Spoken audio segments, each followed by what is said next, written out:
వాళ్ళు పాటలు పాడుతా ఉంటారు.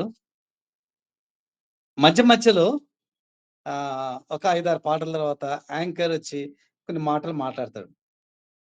ఈ ప్రోగ్రామ్ అంతటికి ముఖ్యమైన వారు ఎవరంటే గాయకులే. యాంకర్ కొంచెం వచ్చి 1, 2 మాటలు అంటే వాళ్ళు గొంతుకి కొంచెం రెస్ట్ ఇవ్వడానికి యాంకర్ కొంచెం మాట్లాడతాడు. ఇప్పుడు నేను ఒక యాంకర్ లాగా అన్నమాట. ఈ బైబిల్ స్టడీకి ముఖ్య పునాది కారణము మన ఆత్మీయమైన పెద్ద అన్న, తండ్రి, నడిపించేవాడు జెన్నీ క్రిస్టోఫర్ అన్న.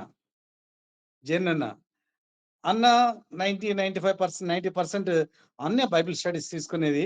కానీ జెన్నన్నకి టోన్ రెస్ట్ లాగా మేము మధ్య మధ్యలో అట్లా వచ్చిపోతా ఉంటాం రవి, నేను. కానీ ముఖ్య ప్రసంగికులు మాత్రం పౌలు లాగా మనకి జెన్నన్నే. కాబట్టి ఆహ్, కొంచెం భరించండి, వహించండి. అయితే నేను ఒక మాట మీకు చెప్పాలనుకుంటున్నాను. ఈ ఈ బైబిల్ స్టడీకి ముందల ముఖ్యంగా కారణం ఏంటంటే, మనం నేను ఒక ఉపాధ్యాయ వృత్తిలో ఉన్నాను కాబట్టి, మేము పాఠం చెప్పక ముందల పూర్వ పరిశీలన చేస్తాం. అంటే ఆహ్, ఇంతకుముందు చెప్పిన పాఠాలు ఏమైతే ఉన్నాయో, ఆ పాఠంని కొంచెం జ్ఞాపకం చేస్తాం అన్నమాట. అదేంటంటే కొంచెం నిన్న చెప్పిన పాఠం వాళ్ళకి గుర్తు చేసినట్టుంటది. నిన్న బడికి రాని వాళ్ళు, ఆహా! ఏం జరిగింది నిన్నటి వరకు అని తెలుసుకునేలాగా ఉంటదన్నమాట. ఈ బైబిల్ స్టడీ కొత్తవారు ఎవరైనా ఒకళ్ళిద్దరుంటే వారికి ప్రభువైన యేసుక్రీస్తు నామమున ఆహ్వానాలు తెలియజేస్తూ, దేవుడు మిమ్మల్ని, మీ కుటుంబాలని దీవించును గాక. పాత నిబంధనతో ప్రారంభించాం ఈ బైబిల్ స్టడీని. అయితే కొన్ని పుస్తకాలు స్టడీ అయిపోయిన తర్వాత మన జీవన్ బ్రదర్ లాంటి వారు ఒక చక్కటి తలంపు జెన్నన్న ముందు పెట్టారు. అదేంటంటే, "అన్న, పాత నిబంధన అంతా మనం కంటిన్యూగా చేసుకొని పోయే బదులు, మనం ప్యారలల్‌గా కొత్త నిబంధన గూడా కొంచెం స్టడీ చేస్తే బావుంటదన్నా. అది ఇది మనం నడిపిస్తే ఎలా ఉంటది" అని ఒక సలహా ఇచ్చారు. Jeevan brother, thank you. So, అది మరి ఆలోచించి జెనన్నా ఇది కరెక్టే గదా అని జెప్పేసి, పాత నిబంధన ఒక సోమవారం, కొత్త నిబంధన ఒక సోమవారం ఇలాగా నడుస్తున్నది. పాత నిబంధనలో మనకి ఉట్టిగా 1, 2 నిమిషాల్లో పంచకాండాలు మనకు బాగా తెలిసినట్లుగా 5 పుస్తకాలు. తర్వాత చరిత్ర అవి 12 పుస్తకాలు. తర్వాత జ్ఞాన పుస్తకాలు అని ఉదాహరణకి యోబు, కీర్తన, సామెతలు, ప్రసంగి, పరమగీతాలు ఇలాగా 5 మనకి పాత నిబంధనలో ఉన్నాయి. తర్వాత పెద్ద ప్రవక్తలు, తర్వాత చిన్న ప్రవక్తలతోటి ఈ పాత నిబంధన అయిపోతుంది. ఈ పెద్ద ప్రవక్తలు ఎవరంటే యెషయా, ఇర్మియా, విలాప, యెహెజ్కేలు, దానియేలు అయితే, చిన్న ప్రవక్తలు హోషియా, యోవేలు, ఆమోస్‌తో ప్రారంభమై మలాకితో ముగిస్తుంది. సో, ఈ పెద్ద ప్రవక్తలలో మనము 5 పెద్ద ప్రవక్తలలో ఇర్మియా దగ్గర గత వారం మనం జనన ద్వారా మనం బైబిల్ స్టడీని చూసుకున్నాం. పూర్తి వివరాలు మనం లోపలికెళ్ళటం లేదు గానీ, క్లుప్తంగా ఇర్మియా గురించి మరి వివరణ క్లుప్తంగా కాకపోయినా ఇర్మియా గురించిన ఆ గ్రంథం ఎవరు రాశారు? ఏ సందర్భంలో రాశారు? అందులో ముఖ్యమైన విషయాలేంటి? అలాగా ఒక్కొక్క మరి పుస్తకాన్ని మనం వివరంగా తెలుసుకోవడం జరిగింది. ఇక కొత్త నిబంధనలోకొస్తే మరి సువార్త పాఠాలు అని 4 ఉంటాయి. మత్తయి, మార్కు, లూకాసు, యోహాను సువార్త. దాంతో పాటు అపోస్తుల కార్యములు. ఈ అపోస్తుల కార్యములు అనేది చాలా విలువైందండి. పత్రికా పాఠాలు ముందల సువార్తకి మధ్యలో అపొస్తల కార్యాలుంటాయి. అపొస్తల కార్యము అధ్యాయంలో మనం చూసుకుంటే, పరిశుద్ధాత్మ దేవుడు మొట్టమొదటిసారి ప్రభువారు చనిపోయి 40 రోజుల తర్వాత ఆరోహణం అయిపోయిన తర్వాత 50 రోజులకి పరిశుద్ధాత్మ దేవుడు ఆ మేడగది మీద 120 మంది మీద వాలినప్పుడు అలాగ ప్రారంభమైన పరిశుద్ధాత్ముడి చర్యలు, దాన్ని ఏమంటారంటే చర్యలు అంటారు. అపోస్తుల చర్యలు, అపోస్తుల కార్యములు. ఇవి పరిశుద్ధాత్మ దేవుడు అపోస్తుల ద్వారా, అపోస్తులు అంటే పంపబడిన వారు, శిష్యుల ద్వారా పరిశుద్ధాత్మ దేవుడు చేసినటువంటి కార్యాలే అపొస్తల కార్యములు. ఇది మొదట పేతురుతో ప్రారంభమై పరిచర్య.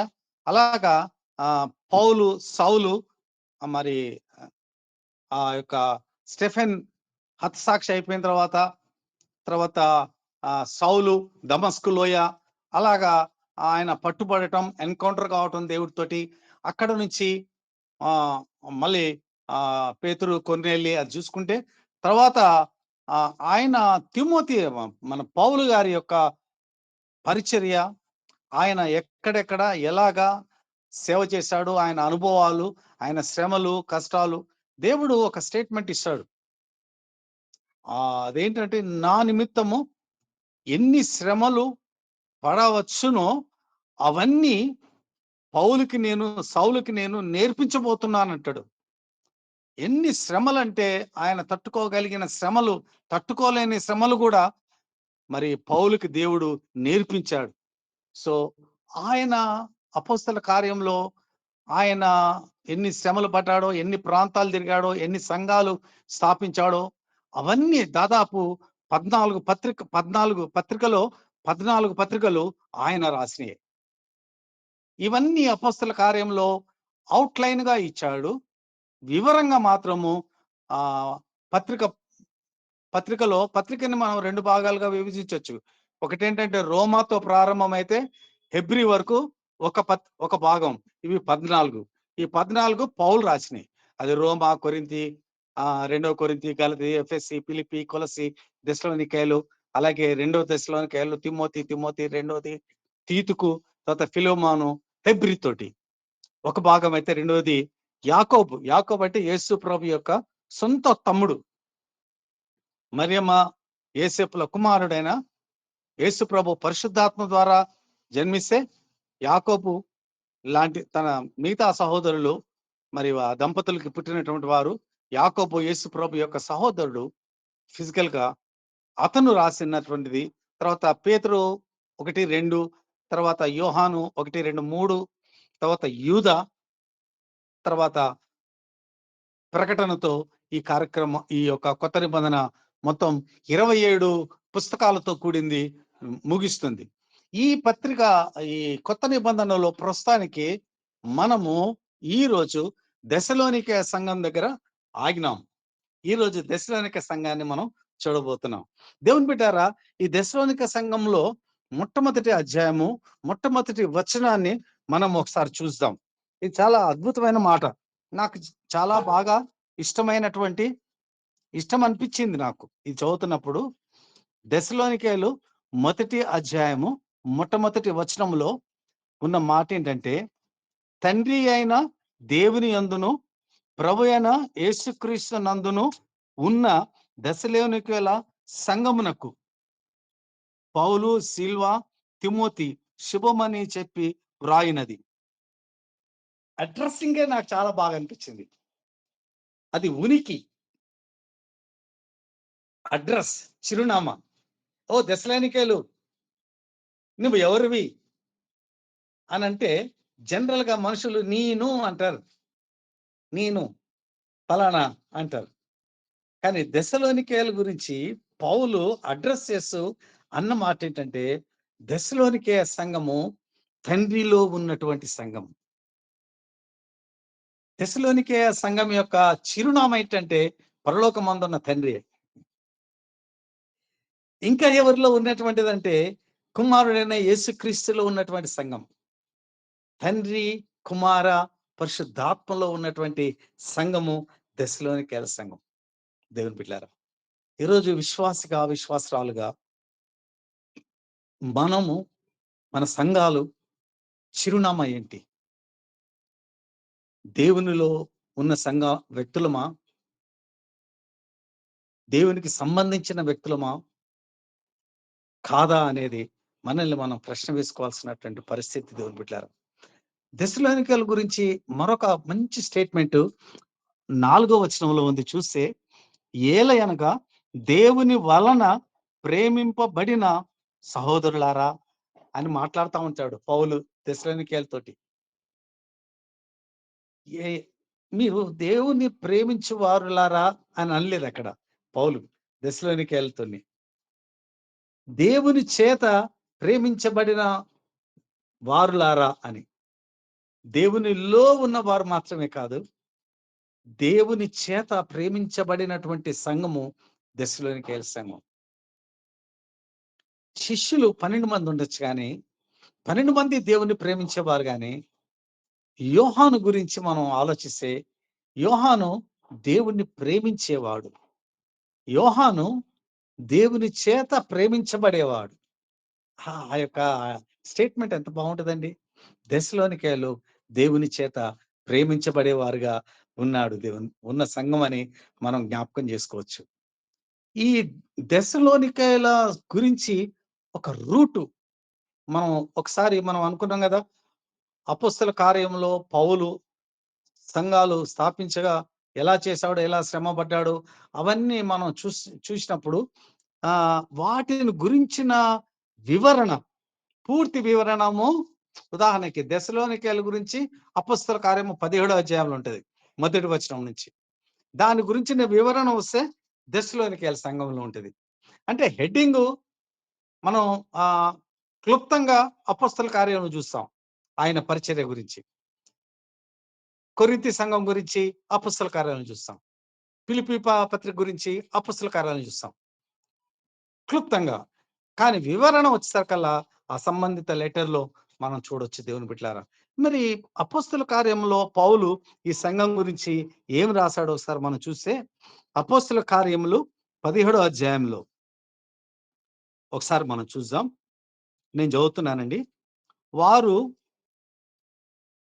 అంపిఫోలి, అపోలోనియ పట్టణముల మీదుగా వెళ్లి దెస్సలోనికేకు వచ్చిరి. అక్కడ యూదుల సమాజ మందిరం ఒకటి ఉండెను.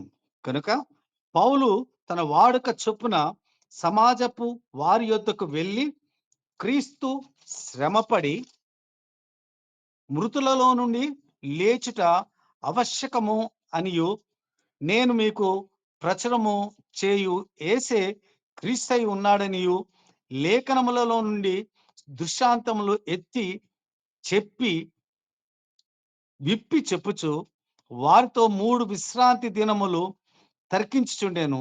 వారిలో కొందరు భక్తి పరులు గ్రీసు దేశస్థులలో చాలా మందియు ఘనత కలిగిన స్త్రీలలో అనేకులను ఒప్పుకొని పౌలుతోనూ శీలతోనూ కలుసుకునేది. ఇక్కడ మనం ఇంతవరకు మనం చూస్తే ఆహ్, క్లుప్తంగా దేవుని బిడ్డలారా, మీరు ప్రతి మాటని దయచేసి మీరు నేనొక యాంకర్ లాగా అని చెప్తున్నాను. ముఖ్యమైన ప్రసంగికులు జెన్నీ క్రిస్టోఫర్ గారు. జెన్నన్న మన ప్రియమైన అన్న. మనము ఆహ్, ఈరోజు మనకున్న సమయంలో మనము ఒక 20 నిమిషాలు మాత్రమే మనం ఈ బైబిల్ స్టడీని చూస్తాం. తర్వాత సుమారు 10-15 నిమిషాలు మీకు మీ అనుభవాలు, మీ యొక్క ఈ గ్రంథంలో మీరు తెలుసుకున్నవి, మీకు ఆశీర్వాదకరమైనవి ఏవైనా ఉంటే మీరు మాట్లాడొచ్చు. మీకేమైనా డౌట్స్ ఉంటే గూడా నేను, రవి చెప్పడానికి ఇష్టంగా ఉన్నాం. తర్వాత తర్వాత జెన్నన్న మనతో పాటు ఉంటే అన్న ముఖ్యంగా ఆ పార్ట్ తీసుకుంటారు. సో, ఇక్కడ జరిగిన విషయం ఏంటంటే పౌలు పలానా ప్రాంతం నుంచి దెస్సలోనికే వచ్చాడు. వచ్చినప్పుడు తనకి వాడుక చొప్పున అంటే ఆయన వాడుకేంటంటే బోధించటం. అది తన వాడుక.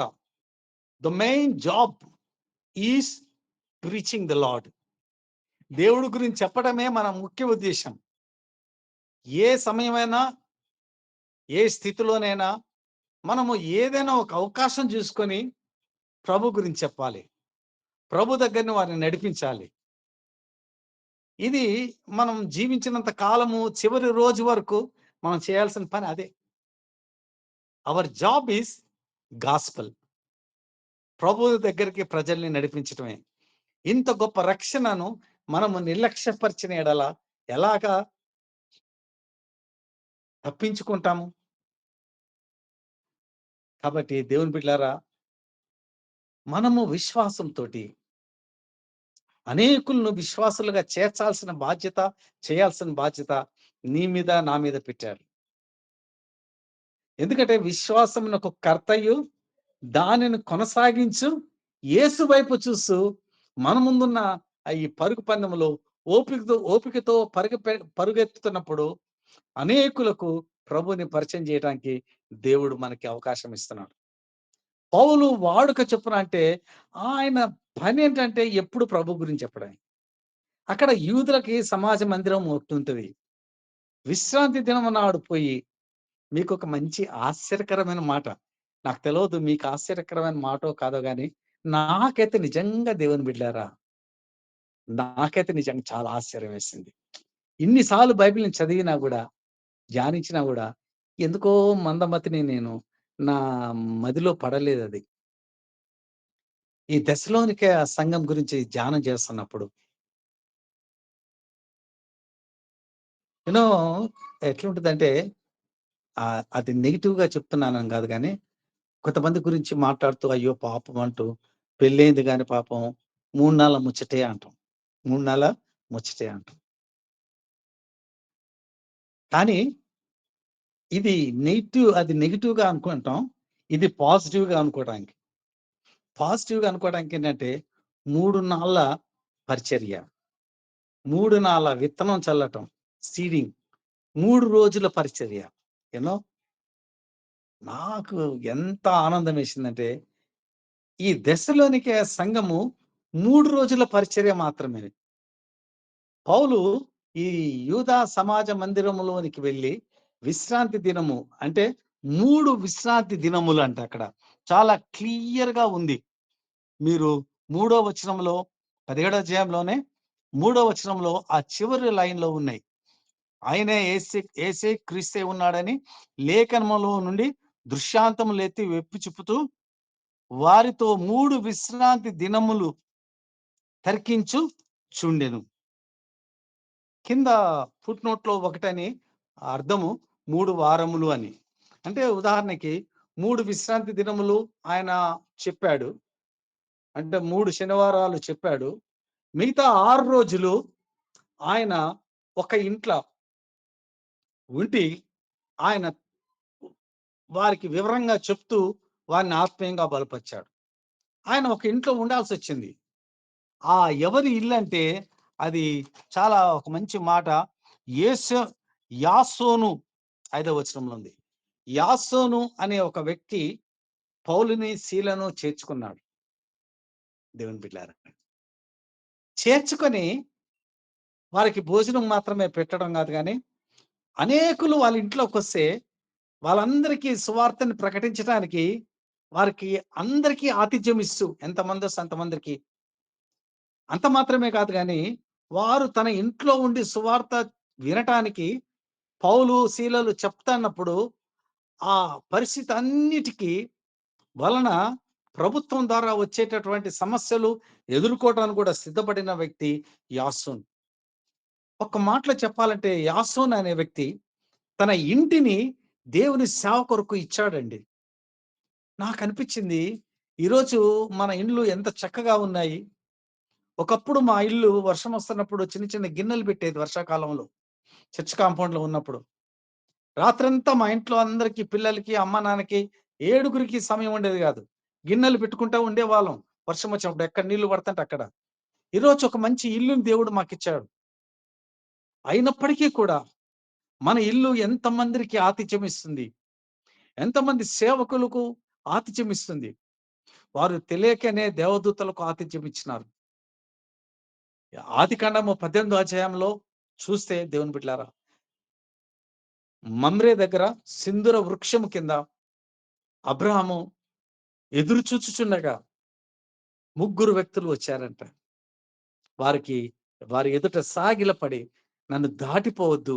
మా ఇంటికొచ్చి కొంచెము రొట్టెలు, కొంచెం ఆతిథ్యం తీసుకొని పోండి" అన్నాడు అబ్రాహాము. సాగిలపడ్డాడు మమ్మల్ని దాటిపోవద్దని. దేవుడు వారి ఇంటికెళ్ళి అబ్రాహాము ఇచ్చిన ఆ యొక్క ఆతిథ్యం తీసుకొని అబ్రాహామును ఆశీర్వదించాడు దేవుని బిడ్డలారా. ఈరోజు మన కుటుంబాలు ఆతిథ్యం ఇచ్చే కుటుంబాలుగా ఉండాలి. ఈరోజు మన కుటుంబాలు మన ఇంట్లో మోకాలొంగి అనేకుల కొరకు ప్రార్థన చేసే కుటుంబాలుగా ఉండాలి. నీ కుటుంబం, నా కుటుంబం ఎలా ఉంది? దేవుడు మన కుటుంబాలు ఆ రీతిగా ఉండాలని, యాసీను కుటుంబం వలె ఉండాలని దేవుడు ఆశపడుతున్నాడు. దేవుని బిడ్డలారా, ఈ సంగతి ఆహ్, ఆ యొక్క సమాజ మందిర పెద్దలకి తెలుసుకొని పౌలుని చంపాలని వచ్చారు. కొట్టి వారిని ఇజేయాలని వచ్చారు. అయితే వారు తప్పించుకొని అక్కడి నుంచి వెళ్ళిపోయినట్లుగా మనం చూస్తున్నాం. కానీ యాసోనుని ఆయన ఆయన ఇంటి మీద పడి అతన్ని సమాజ మందిరంలో తీసుకెళ్లారు. హి ఫేస్డ్ మెనీ ప్రాబ్లమ్స్. అతను యాసోను మీద ఆ అల్లరి మూక ఏమని నింద వేశారో చెప్పనా? నాకు ఆ నింద కూడా చాలా బాగుందండి. ఆ నింద ఏం నిందంటే, భూలోకమును 6వ వచనం చివర్ల, భూలోకమును తలకిందలు చేయువారు ఇక్కడికొచ్చారు. వారికి ఈ యాసోను ఆతిథ్యం ఇచ్చాడు. ఎవరు భూలోకాన్ని తలకిందులుగా చేసింది పరిశుద్ధాత్మ దేవుడు. ఒక వ్యక్తి నిలబడి ఉంటే చాలు. ఒక వ్యక్తి తన తలాంతులు కాదు గాని, అతడు నిలబడి ఉంటే దేవుడు అతన్ని వాడుకొని, అతని ద్వారా భూమిని తలకిందులుగా చేయడానికి దేవుడు ఇష్టపడుతున్నాడు. దేవుని బిడ్డారా, భూలోకాన్ని తలకిందులు చేసేవారు పౌలు, శీల, తిమోతి వీరు. నేను కొంచెం కొంచెం లోతుకెళ్ళి, ఏంటి ఈ భూలోకాన్ని తలకిందులుగా చేశారంటే ఏం చేశారు? వీరి బోధేంటి? అని నేను కొంచెం లోతుగా ఎళ్లి ఆలోచిద్దాం అనుకోని అక్కడ చదువుతున్నప్పుడు, అక్కడ 2 మాటలు నాకు ఆహ్, నా నాలో తీవ్రతను పెంచింది. అదేంటంటే వారు చెప్పింది, మృతులలో నుంచి లేచాడు యేసు ప్రభు. తర్వాత మూడో వచనంలోనే, తర్వాత యేసే క్రీస్తై ఉన్నాడు. ఈ 2 మాటలు. దేవుని బిడ్డలారా, ఈ 2 మాటలే భూలోకాన్ని తలకిందులుగా చేసేవారిగా మనుషుల్ని మార్చాయి. ఒకటేంటంటే, యేసు ప్రభు చనిపోయి మూడో దినమున తిరిగి లేచాడు. మరణమును జయించి మృతులలో నుంచి తిరిగి లేచిన వాడు యేసు ప్రభు ఒక్కడే. ఆ యేసే క్రీస్తు. ఆయనే ప్రభు. ఆయనే మెస్సయ్య. ఆయనే రక్షకుడు. ఆయనే ప్రభు. యేసుక్రీస్తు అందరికీ ప్రభు. ఈ మాటలే ఆయన చెప్పాడు. ఈ మాటలు చెప్పినప్పుడు భూలోకాన్ని తలకిందులు చేసే వ్యక్తులుగా పరిశుద్ధాత్మ దేవుడు పౌలుని, శీలని, తిమోతిని మార్చివేశారు దేవుని బిడ్డలారా. మనకి రా మెటీరియల్ ఉంది. Raw material. అదేంటంటే చనిపోయి తిరిగి లేచిన వాడు ఇంతవరకు ఎవరు లేరు. దేవుళ్ళు, దేవతలు అనబడే వారందరూ మరణంతో వారి జీవితాలు ముగిశాయి. కానీ కేవలం యేసు ప్రభు ఒక్కడే చనిపోయి తిరిగి లేచిన వ్యక్తిగా ఉన్నట్లుగా మనం చూస్తున్నాం దేవుని బిడ్డలారా. ఇక ముందుకెళ్దాం, సమయం ఎక్కువ లేదు కాబట్టి. ఆహ్, సుమారు 10 నిమిషాల్లో ముగిద్దాం. అసలు మనం దశలోనికే సంఘం లోపలికి ఎళ్ళలేదు. మనము ఈ సంఘం గురించి మనం ఆలోచిస్తే, ఇది పౌలు అసలు రాయటం గూడా అండి, ఇక్కడ మొదటి వచనంలో పౌలు రాస్తూ శీల, నేను, తిమోతి రాసినటువంటి పుస్తకం అంటాడు. పత్రిక అంటాడు. ఒకటి. అంటే ఆయనే రాసాడు పౌలు. కానీ నేను అనే సింగులర్ పదాన్ని ఉపయోగించట్లేదు. నేను అంటే నాకు అతిశయం వస్తది. విశ్వాస జీవితంలో నేను కంటే మేము అనేది చాలా మంచి, అది తగ్గింపుకి గుర్తు. తర్వాత మనం చూస్తే మాటల వారు ఎలాంటి వాక్యమును విన్నారు అంటే, మనం చూస్తే మనం మొదటి దెస్సలోనికైలో మొదటి అధ్యాయము 4 వచనంలో, మాటలతో మాత్రమే కాక శక్తితో పరిశుద్ధాత్మతోనూ సంపూర్ణ విశ్వాసంతోనూ మీ వద్దకు వచ్చి ఉన్న సంగతి మాకు తెలియను. దేవుని మాటలు వీరి దగ్గరికి వచ్చింది దెస్సలోనికేకి. ఎలా వచ్చిందంటే కేవలము మాటలుగా రాలేదు. కేవలము బోధగా రాలేదు. కానీ దేవుని యొక్క శక్తిగా, ఆ మాటల్లో దేవుని శక్తి ఉన్నది. ఆ మాటల్లో పరిశుద్ధాత్మ ఉన్నాడు. ఆ మాటలలో సంపూర్ణమైన నిశ్చయత ఉంది. కాబట్టి వారు దేవుని అంగీకరించారు. ఏ సమయంలో, ఎటువంటి పరిస్థితిలో వీరు దేవుని అంగీకరించారంటే, మీరు దాని కింద చూస్తే పరిశుద్ధాత్మ వలన కలుగు ఆనందముతో ఆ! ఆరో వచనం అండి నేను చదువుతున్నా 1, 6. పరిశుద్ధాత్మ వలన కలుగు ఆనందముతో గొప్ప ఉపద్రవమును మీరు వా ఉపద్రవమందు మీరు వాక్యమును అంగీకరించినారు. అసలు ఊహించలేము దేవుని బిడ్డలారా. 2 మాటలు ఇందుట్లో ఉన్నాయి. ఒకటేంటంటే వీరు ఎటువంటి పరిస్థితుల్లో దేవుని అంగీకరించారంటే దేవుని బిడ్డలారా, దేవుడికి మహిమ కలుగును గాక. సాఫ్ట్‌గా మంచి హెల్తీగా అన్ని సమకూడి ఉన్నప్పుడు వారు ప్రభుని అంగీకరించిన తెస్సలోనికేయులు. 3 రోజులు లేదా 3 వారముల పరిచర్య ఉండొచ్చు. కానీ వారు మహా ఉపద్రవములో ఉన్నారు. తినటానికి తిండి లేని వారుగా ఉన్నారు. అనేక రకాల భయాలు కలిగిన వారుగా ఉన్నారు. భద్రత లేని వారుగా ఉన్నారు. అన్ని శ్రమలలో కూడా వారు ఇరుక్కొని ఉన్నారు. అయినప్పటికి కూడా వారు ఎందుకు ప్రభువుని అంగీకరించారంటే, ఒక అద్భుతమైన మాటేంటంటే, ఆహ్, ఆహ్, పరిశుద్ధాత్మ వలన కలుగు ఆనందములో, ఆనందముతో వారు ప్రభువుని అంగీకరించారు. దేవుని బిడ్డలారా. దేవునిలో పరిశుద్ధాత్మలో ఉన్న ఆనందం వలన వారు ప్రభువుని అంగీకరించారు. ఉపద్రవమై ఉండొచ్చు. వారికి ప్రభువుని అంగీకరించడానికి ఏ ఉపద్రవము, ఏ శ్రమ, ఏ కష్టము అడ్డు రాలేదు. కాబట్టి వారిని బట్టి దేవునికి వందనాలు చెల్లిస్తున్నాం. వారు ఎందుకోసము వారు పిలువబడ్డారు? వారు గ్రహించినటువంటి సత్యం ఏంటంటే, ఒకటి మనం 10వ వచనంలో చూస్తే, మీరు విగ్రహముల నుండి విడిచిపెట్టి జీవము కలిగినటువంటి సత్యవంతుడకు దేవునికి దాసులగుటకు. రెండవది ఆహ్, మీరు యేసు రాబో ఉగ్రత నుండి మనలను తప్పించుచున్న ఆయన కుమారుడైన యేసు పరలోకం నుండి వచ్చునని ఎదురు చూచుటకు మీరెలాగో దేవుని వైపు తిరిగితిరో. Why they are turned unto Jesus Christ from the world.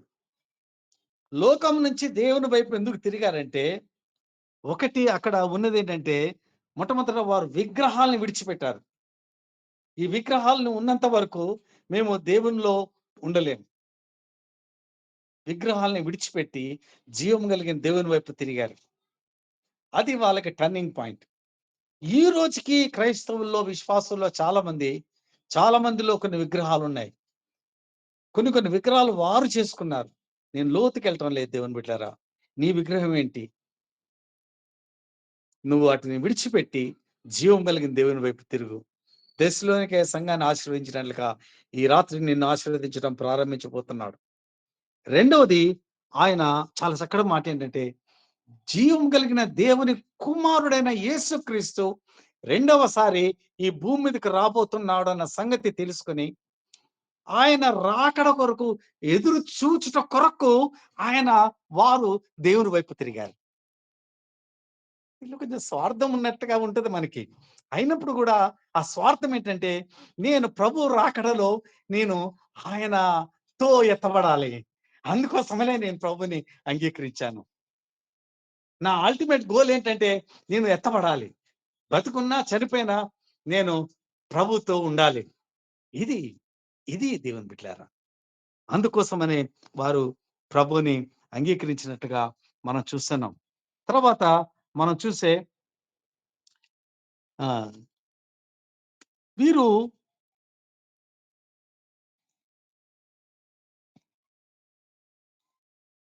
దేవుడు ఎందుకు ఐ మీన్ పౌలు ఎందుకు తిమోతిని పంపించాడు? మీరు 3, 6 వచనంలో చూసుకుంటే తిమోతిని పంపించాడు పౌలు. ఒక లెటర్ రాసి దెస్సలోనికీయులకి తిమోతిని పంపించాడు. ఎందుకు తిమోతిని పంపించాలి?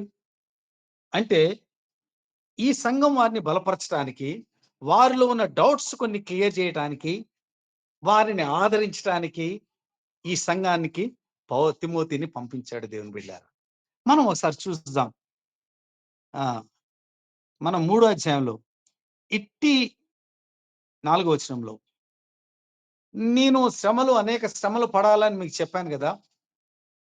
అలాగే జరిగింది. శ్రమలు అనుభవించాను. అందుచేత నేనును ఇకను సహింపచాలక ఆహ్, శోధకుడు మిమ్మల్ని ఒకవేళ శోధించునేమో అని, మీ ప్రయాసము వ్యర్థమైపోతుందో అని, మీ విశ్వాసమును తెలుసుకొనవలెనని అతనిని పంపించితిని. మీకు శ్రమలొచ్చాయి. మీకు కష్టాలొచ్చాయి. మీకు టెంప్టేషన్స్ వచ్చాయి. విశ్వాసికి వచ్చేది ఇదే అండి. అనేక రకాల శ్రమలు. అది ఆరోగ్య సంబంధమైనదే ఉండొచ్చు, ఆర్థిక సంబంధమైనది ఉండొచ్చు, కుటుంబ సంబంధించిన శ్రమ అయి ఉండొచ్చు. అనేకమైన శ్రమలొచ్చుండొచ్చు. ఈ శ్రమలు, ఈ టెంప్టేషన్స్ విశ్వాస జీవితాన్ని పడేయటానికి అవకాశం ఉంటాయి. మీకొచ్చిన శ్రమలలో మీరు తిరిగి ఆత్మీయంగా పడిపోకుండా ఉండటానికి నేను తిమోతిని మీ దగ్గరికి పంపిస్తున్నాను. శ్రమలు రాక మానవు. అది ఎవరి వలన వస్తాయో వారికి శ్రమ. కానీ పడిపో పడిపోయిన వాడు ప్రభు వైపు తిరిగి చూసి లేవాల్సిన వారమే ఉన్నాం. దేవుని దగ్గర మరొక అవకాశం ఉందని మనం తెలుసుకోవాలి. నిలుచున్నామని ఒకవేళ మనం అనుకుంటే పడిపోకుండా జాగ్రత్తగా ఉండాలి. సాధారణమైన శ్రమలు తప్ప మనకి అధికంగా రావని మరి వాక్యం సెలవిస్తుంది దేవుని బిడ్డలారా. ఇంకొక మాటేంటంటే మీరు 13వ వచనం, మూడో అధ్యాయం 13వ వచనంలో చూస్తే, పరిశుద్ధత విషయంలో అనింజమైనవిగాను, స్థిరమైనవిగాను, ప్రేమలో అభివృద్ధి చెందేలాగాను మీరు ఉండాలని దేవుడు ఆశపడుతున్నాడు. ప్రేమ కలిగి ఉండాలని గూడా ఈ సంఘానికి దేవుడు కోరుకుంటున్నాడు. తర్వాత 4 అధ్యాయంలోకొస్తే ఈ సంఘములో ఉన్నటువంటి ఆహ్, అవసరాలు గుర్తించి అతను చెప్తున్నటువంటి మాట 3వ వచనంలో చూస్తే, మీరు పరిశుద్ధులగుటకే అనగా మీరు జారత్వమునకు దూరంగా ఉండుటే దేవుని చిత్తము. ప్రతివాడును దేవుని ఎరుగని అన్యజనుల వలె కామాభిలాషి యందు కాక పరిశుద్ధత యందును ఘనత యందును తన ఘటమును ఎట్లు కాపాడుకొనవలెనో అది ఎరిగి ఉండుటే దేవుని చిత్తము. తర్వాత కింద 7వ వచనంలో ఉంటది. పరిశుద్ధులొకటికే దేవుడు మనం పిలిచెను. కానీ అపవిత్రులుగా ఉండుటకు పిలువలేదు.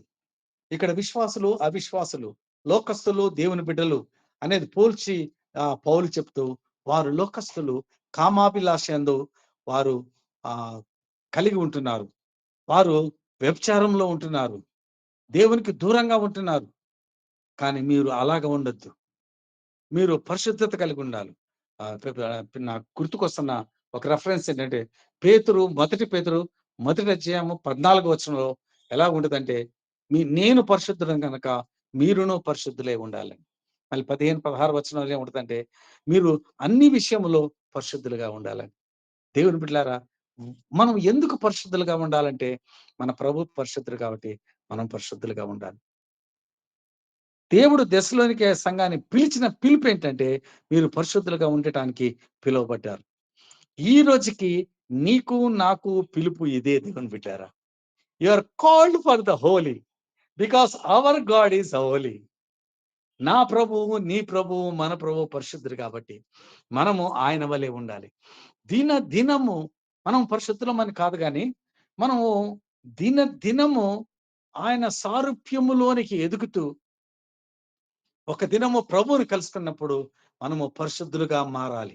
ప్రభువు వలె మారాలంటే ప్రభువుని కలుసుకున్నప్పుడే. ఈరోజు మనము పరిశుద్ధంగా ఉండటానికి ప్రయత్నం చేస్తున్నాం.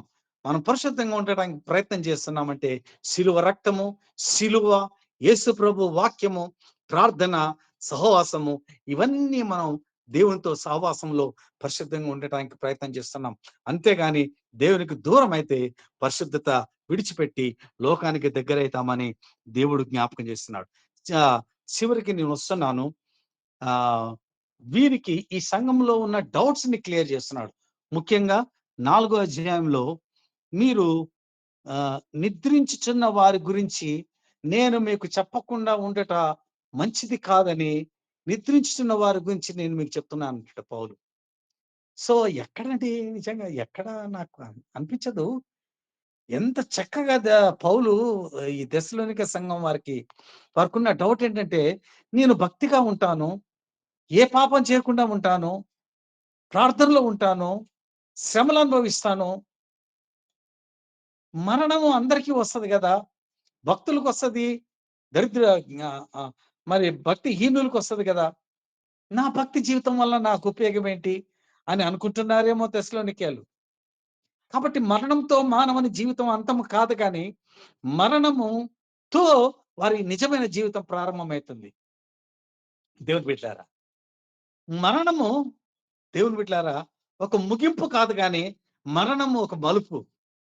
పౌలు ఒక మంచి మాట అన్నాడు. నిద్రించుచున్న వారి గురించి అంటున్నాడు. మరణించిన వారి అని అనడు. నిద్రపోయినోడు తిరిగి లెగుస్తాడు. నిద్రించిన పౌలు మనము తిరిగి లెగుస్తాం. ఆర్భాటంతోనూ, కడబూర శబ్దంతోనూ ప్రభువు వస్తాడు. అప్పుడు ఆయన వారు మొదట లెగుస్తురు. తర్వాత హ్మ్, మనము జీవించి ఉంటే మనము మార్పు చెంది ఆయన దగ్గరికి కొనుపోబడతాం. ఆయన వచ్చినప్పుడు ఒక మంచి మాట అక్కడ సమయం లేదు కాబట్టి నేను చెప్తున్నాను. దేవుని బిడ్డలారా మనం చదువుకుంటే చదవండి మీరు తర్వాత. ఆహ్, ఆయన వచ్చినప్పుడు ఆయన వారిని వెంట పెట్టుకొని వచ్చును అంటాడు. ఎందుకు మరణిస్తున్నామంటే దేవుడి రాకడ అనేదున్నది. నువ్వు నమ్మినా, నమ్మకపోయినా నీ నమ్మకం మీద ఆధారపడి లేదు గానీ ఆయన ఆయన రాకడుంది. ఆయన రాకడలో ఆయన తన వారిని వెంట పెట్టుకొని వస్తాడంట. ఇప్పుడు మరణించిన వారు మనము ప్రభు పక్కనుంటారు. వారు యేసు ప్రభు వస్తుంటే వారి పక్కన ఈ సేవ చేసి, విశ్వాసాన్ని కాపాడుకొని, నీతి కిరీటాన్ని పొందుకొని ప్రభు దగ్గర ఉన్నవారు, ప్రభు వారిని వెంటబెట్టుకొని వస్తా ఉంటే ఆ! అని మనం చూస్తా ఉంటాం. ప్రభువు రాకడ గురించి ఎంత వివరంగా ఇస్తున్నాడు. రెండవ రాకడ గురించి వారికున్న డౌట్స్ అన్ని క్లియర్ చేస్తున్నాడు. తెస్సలోనికే సంఘంలో ఉన్న వారి డౌట్స్. ఇంకా చివరగా రెండవ తెస్సలోనికలో చూస్తే మనం మొదటి అధ్యాయంలో 6వ వచనంలో చాలా క్లియర్‌గా ఉంటుంది. ప్రభువైన యేసు తన ప్రభావంతో కనపరచు దూతలతో గూడా పరలోకంలో నుండి అగ్ని జ్వాలలలో ప్రత్యక్షమై దేవుని ఎరుగని వారికి, లోబడని వారికి ప్రతిదండన చేయనప్పుడు ఆ! ప్రభు యొక్క రాకడ గురించి చాలా చక్కగా ఆయన ప్రభు చెప్తున్నాడు. ప్రభు యొక్క రాకడ ఎలా ఉంటది? ఆయన ప్రభావంతో వస్తాడు. ఆయన వచ్చినప్పుడు ఆయన వారందరూ ఆయన్ని చూస్తారు అని చెప్తూ, దేవుని బిడ్డలారా, ప్రభు యొక్క రెండవ రాకడ గురించి చాలా వివరంగా రెండో పత్రికలో రాశాడు. మీరు అనుకుంటున్నారేమో రాకడ గురించి. చాలా మంది, చాలా మంది అపోహలే ఎక్కువ ఉంటాయి. ఎక్కువ మందిలో ఉంటాయి. ప్రభువు మొట్టమొదట వచ్చినప్పుడు ఆయన వస్తాడు. మెస్సయ్య వస్తాడని అందరికీ చెప్పడం జరిగింది. అనేకమైన ప్రవక్తలు అనేక రీతులుగా చెప్పారు ప్రభు వస్తాడని. కానీ అందరూ దే ఇగ్నోర్డ్ హిస్ కమింగ్. ఆయన రాకడని పట్టించుకోలేదు. వారు తినుచు, తాగుచు, ఇండ్లు కట్టుకొనుచు, నారులు నాటుచు, తినుచు, తాగుచు, పెళ్ళిళ్ళకిచ్చుకొనుచు అలాగా దే ఆర్ ఎంజాయింగ్. అప్పుడు అందరూ ఊహించినట్టుగా అనుకొనని గడియలో ప్రభు యొక్క రెండవ రాకడొస్తది. మొదటి రాకడలో ఆయన వస్తానని చెప్పాడు. వారి నమ్మకం మీద ఆయన రాకడ ఆధారపడలేదు. ఆయన వస్తానని చెప్పినట్లుగా వచ్చాడంతే. బెత్లెహేంలో పుడతాడని చెప్పాడు. పుట్టాడు అంతే. అలాగే రెండవసారి గూడా ప్రభువు ఎళ్తూ నేను వస్తాను రెండవసారి. నేనొచ్చినప్పుడు వివాహము 7 ఏండ్లు వివాహము మధ్యాకాశంలో జరుగుతుంది. అక్కడ సంఘము ఎత్తపడుతుంది. ఎత్తబడిన వారు మధ్యాకాశంలో వారు 7 సంవత్సరాలుంటారు. విలువబడిన వారు 3:30 సంవత్సరాలు శ్రమల కాలాలు అనుభవిస్తారు. మరొక 3:30 సంవత్సరాలు మహాశ్రమల కాలం అనుభవిస్తారు. అలాంటి ఆ మహాశ్రమల కాలంలో పరిశుద్ధాత్మ దేవుడుండడు. విశ్వాసులు ఎత్తబడినప్పుడు విశ్వాసులతో పాటు పరిశుద్ధాత్మ గూడా ఎత్తబడుతుంది. పరిశుద్ధాత్మ దేవుడు ఈ భూమి మీద చేసే పనేంటంటే, పాపములు ఒప్పింపచేసి ప్రభు వైపు తిప్పుతా ఉంటాడు. మీరు రోమా 5వ అధ్యాయము చివరి వచనంలో ఏముంటదంటే, ఎక్కడ పాపము విస్తరించునో అక్కడ పరిశుద్ధాత్ముడు అపరిమితముగా విస్తరించి ఉండును అని. ఈ పరిశుద్ధాత్మ దేవుడు ఏం చేస్తాడంటే మనుషులను ఒప్పించి దేవుడు వైపు మళ్ళేలాగా చేస్తా ఉంటాడు. ఆ ఒప్పింపచేసే పరిశుద్ధాత్మ దేవుడే, మనస్సాక్షిని గద్దింపచేసే పరిశుద్ధాత్మ దేవుడే, దేవుని వైపు శిల వైపు తిప్పే పరిశుద్ధాత్మ దేవుడే ఈ భూమి మీద నుంచి విశ్వాసులతో పాటు ఎత్తబడినప్పుడు విడవబడిన వారు ఏ రీతిగా ప్రభువుని అంగీకరిస్తారు దేవుని బిడ్డలారా. అయినా వారిలో కూడా 1,44,000 మంది యూదులు, ఇజ్రాయేలీలు వారు రక్షించబడతారని ప్రకటనలో ఉంది కదా. మనం లోతుగా వెళ్ళటం లేదు గాని దేవుని బిడ్డలారా, దశలోనికే సంఘం వారు ఆ రెండవ రాకడ గురించిన డౌట్స్ ని క్లియర్ చేయటానికి మరి అనేక మరి దృశ్యాలు మరి వారికి చెప్పినట్లుగా మనం చూస్తున్నాం. దేవుడి మాటల్ని, కొద్ది మాటల్ని దేవుడు మన వినికిడిలో దీవించును గాక. ఆమేన్.